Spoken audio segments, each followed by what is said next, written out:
আমার প্রিয় পাঠক ও পাঠিকাবৃন্দ সকলকেই আগাম দীপাবলি ও শ্যামা পূজার হার্দিক আন্তরিক শুভেচ্ছা। আপনারা সকলে ভালো থাকুন এই আশা রেখে আজকে আমার কবিতা আমি উপস্থাপিত করছি। দীপাবলি ভালো লাগুক মন্দ লাগুক মত প্রকাশ করুন, ভালো লাগবে। চলুন শুনে নেওয়া যাক আজকের কবিতা।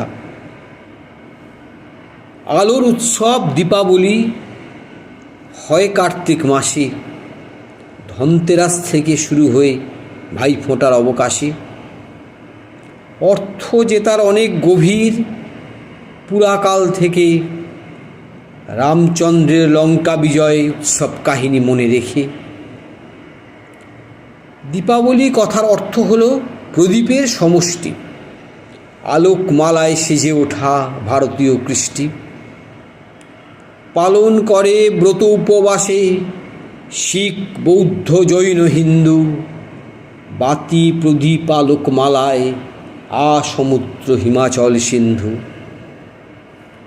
কার্তিক মাসে আকাশ প্রদীপ পূর্বপুরুষদের স্মৃতিতে, তার মধ্যেই কালী পুজো শক্তি আরাধনায় মেতে।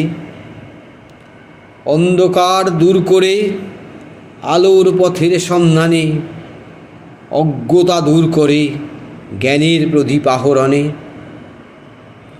ভারত ছাড়াও দীপাবলি পালিত ভিন্ন দেশে, শ্রীলঙ্কা, নেপাল, সিঙ্গাপুর, ফিজি সহ মরিশাসে।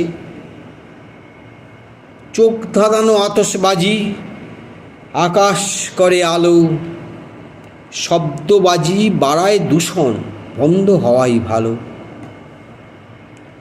অন্ধকার আর অজ্ঞতা মুছে দেওয়ার বার্তা, দীপাবলির আলোয় বাড়ুক সম্প্রীতির মাত্রা। ধন্যবাদ সকলকে। আবারও আগামীকালের এই উৎসব সকলে খুব ভালো কাটুক, মঙ্গলময় হয়ে উঠুক সকলের পরিবার, এই আশা প্রার্থনা রেখে আজকের মতো শেষ করছি। ধন্যবাদ।